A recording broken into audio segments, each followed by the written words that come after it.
Les gars, devinez combien m'a coupé cette coupe? Combien m'a coûté cette coupe? Dites-moi dans les commentaires. Aujourd'hui, Jimmy et Maxime ne sont pas là, donc on va voir ce que ça va donner un podcast à deux, comme Antoine Blanco et Yomi Denzel. T'es sérieux là? Faut que je quitte la haise, que je finisse top intendance. C'est la trachance, c'est la trachance. Vas-y, we don't talk anymore, allez.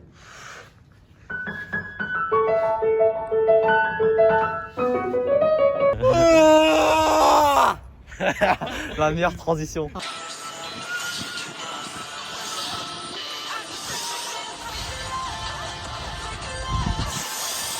Je ne monétise pas ma chaîne YouTube. Pourquoi est-ce que je ne la monétise pas? C'est-à-dire que j'ai gagné 0 € avec AdSense. Tout simplement parce que je sais très bien que le YouTube AdSense, tous ces revenus sources YouTube ne sert à rien du tout. Ça n'est pas du tout conséquent. Allez, je vais gagner quoi? Je vais gagner 10 €, 10, 20 € avec YouTube. C'est ça le truc. C'est ça le problème de YouTube, les gars. C'est qu'en fait, quand vous êtes seulement un créateur de contenu YouTube, bah forcément, si vous comptez seulement sur les vues que vous faites et les publicités qui vont vous rémunérer, vous ne gagnerez pas beaucoup. Et la puissance d'avoir une audience fidèle, c'est quoi? C'est de pouvoir ensuite upscaler le business au-delà de l'audience YouTube, au-delà des publicités YouTube. Tu peux par exemple faire des coachings si tu donnes de la valeur dans tes vidéos. Tu peux par exemple faire vendre des formations comme je le fais. Tu peux par exemple vendre des produits physiques. Par exemple, je ne sais pas, Eric Flag qui vend comment on appelle ça, de la magnésie. Vous savez, ce genre de produit qui va vous permettre de vous agripper au bar, de street workout.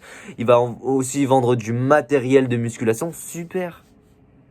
Et donc voilà, c'est ça l'intérêt de développer une vraie audience fidèle, avec ta tête, etc.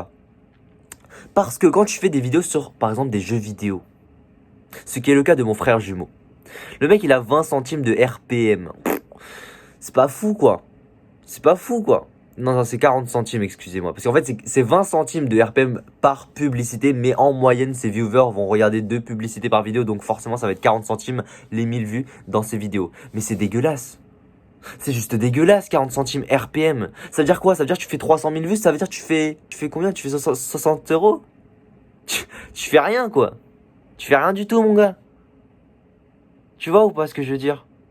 À un moment donné, il faut vraiment commencer à réfléchir et à te bouger le cul et à commencer à créer, à commencer à t'exprimer devant une caméra, à commencer à faire du montage.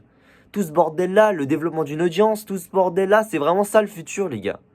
Je vais vous faire une vidéo extrêmement importante sur le développement d'une audience, sur la création de contenu, parce que c'est littéralement le pilier d'un bon business.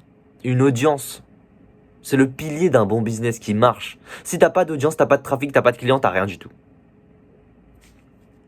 Maintenant, tu veux faire ça des faceless channels. Ok, super. Maintenant, si tu veux faire ça, il faut commencer à créer une vraie identité derrière cette chaîne YouTube. Il faut vraiment commencer à te démarquer des autres en fidélisant ton audience.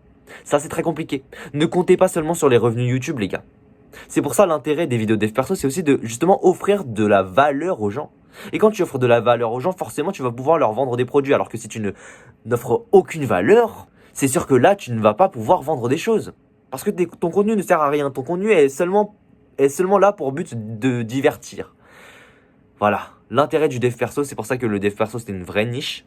Maintenant, est-ce qu'il y a d'autres... Bien sûr, il y a les relations, séduction, méditation, nofap, tout ce bordel-là dans le dev perso. Il y a tellement de choses à exploiter, les gars. Lancez-vous, les gars. Qu'est-ce que vous faites? En plus, en parlant, ça va vraiment vous... Vous savez, j'en ai parlé à mon ami Clément, c'est vraiment l'intérêt du podcast, c'est quoi? C'est vraiment d'améliorer ton éloquence, ça permet surtout de construire tes pensées. Parce qu'en fait, lorsque tu ne t'exprimes pas, tu ne vas pas être en mesure de savoir, par exemple là, c'est la première fois que je m'exprime sur ça, forcément je vais bégayer parce que je ne sais pas quoi dire sur le sujet, et donc mon cerveau est obligé de réfléchir avant de parler. Et donc forcément, je peux pas être éloquent comme un Alexis Chance, parce que je ne connais pas mon sujet. Et plus tu vas parler dans le podcast, dans des podcasts, plus tu vas faire des podcasts, plus tu vas t'exprimer, plus tu vas construire des liens entre des mots, parce que vous aurez en fait déjà formulé une certaine idée, et en exprimant déjà une idée, vous aurez retenu l'idée. Je sais pas si vous voyez ce que je veux dire. Je sais pas si vous voyez ce que je veux dire. En plus tu parles d'une chose, plus en fait il y aura des mots qui seront instinctivement que tu vas prononcer instinctivement. Et donc forcément, tu vas pouvoir bien mieux t'exprimer après avoir practice plein de podcasts, après avoir mobilisé toutes tes pensées, toutes tes connaissances en parlant. Et c'est ça l'intérêt du talk aussi. C'est très important les gars. C'est méga important le talk. Et je suis pas du tout un exemple les gars. Je suis extrêmement débutant. J'ai pas d'éloquence, j'ai rien du tout. Je suis d'accord. Mais maintenant, je propose qu'on s'améliore tous, qu'on parle tous. Et ça va marcher les gars. Vous savez quoi? Les gens qui ont le plus percé sur YouTube, c'est qui? C'est qui?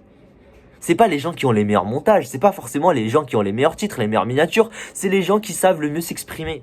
Les Andrew Tate, les Alexis Jones, peu importe leurs idées, peu importe je sais pas quoi, les Hitler, peu importe son idéologie. Si on parle seulement de l'aspect éloquence et l'aspect réussir à convaincre les gens, tu vois bien que ces gens-là, ils n'ont pas eu une audience de par leur montage, de par autre chose que leur art oratoire. C'est ça le plus important, c'est ça ce qui va primer dans le futur. Et j'en avais parlé avec Clément, je pense sincèrement que plus tard, avec toute la technologie qui va arriver, l'IA, la montée de ChatGPT 4, 5, 6, c'est quoi la suite? C'est quoi ce qui va nous rester, nous les humains? Ça va être ça, l'art oratoire. C'est tout ce qui va nous rester. L'art de convaincre les autres, l'art de pouvoir gouverner les autres par l'art oratoire, comme les gens de la politique, voilà. Macron, il a rien de plus que toi à part l'éloquence.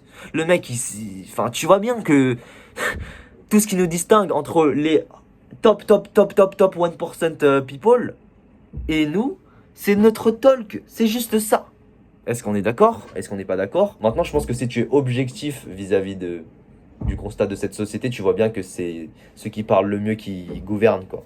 Et c'est pas forcément ceux qui ont raison. Un abruti qui est éloquent sera beaucoup plus convaincant qu'un intelligent qui ne sait pas parler. À demain, c'est ciao.